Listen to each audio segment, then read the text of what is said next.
కూడా నేను ఏమీ మాట్లాడలేదు. జై శ్రీరామ్ అంటే పైసలు పడతాయా అని అంటే దాన్ని పెద్దగా నేను మాట్లాడినంతా కూడా ప్లే చేయకుండా ఒక 2 వర్డ్స్ ప్లే చేసేసి మిగతాదంతా కూడా నేను రాముణ్ణి తిట్టాననేటువంటి మాట వాళ్ళు ప్రచారం చేస్తా ఉన్నారు. అయ్యా బాబు, మేమందరం కూడా హిందువులమే. రాముణ్ణి మీరెవ్వరు కనుక్కోలేదు. పూర్వకాలం నుంచి కూడా రామాయణం అందరికీ తెలుసు. రాముణ్ణి అందరూ పూజిస్తారు. మేము కూడా హిందువులమే. మేము లోపల నుంచి ఇంటి నుంచి బయటకు వచ్చేటప్పుడు దేవుడి బొట్టు పెట్టుకొని దేవుడికి పూజ చేసుకొని బయటకు వస్తాము. మరి హిందువులమని బోర్డు తల మీద రాసుకోరు ఎవరు కూడా. మరి మీరేమైనా బోర్డులు మెడకేసుకొని తిరుగుతున్నారో నాకైతే తెలియదు, కానీ మేము కూడా హిందువులమే. మా దగ్గర భద్రాచలం ఉన్నది. భద్రాచలానికి మా ముఖ్యమంత్రి గారు 380 కోట్ల రూపాయలు అభివృద్ధి కోసం ఇచ్చారు. ప్రతి సంవత్సరం అంగరంగ వైభవంగా మేము భద్రాచలం కళ్యాణం చేస్తా ఉన్నాము.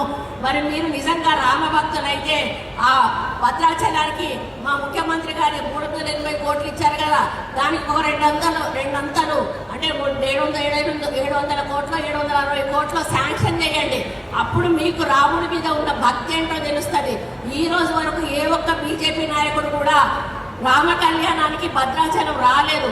ఆ విషయాన్ని కూడా ఒకసారి గుర్తుపెట్టుకోవాలి. కాబట్టి మీరు ఏదో విమర్శలు చేసి మేము రాముడిని తిడుతున్నాము, మరి హిందువుల మనోభావాలు దెబ్బతీస్తున్నారు అనేటువంటి మాట మాట్లాడడం చాలా తప్పు. ఒక దేవాదాయ శాఖ మంత్రిగా నేను మాట్లాడానని ఇంకా దాన్ని ప్రచారం చేస్తూ దాన్ని మీరు తప్పుడు ప్రచారం చేయడం అనేది చాలా తప్పు. నేను అన్న మాట వేరు, మీరు ప్రచారం చేసింది వేరు. కాబట్టి మీరు డబ్బులు తీసుకురండి, ఇక్కడ అభివృద్ధి చేయండి తెలంగాణ మీద.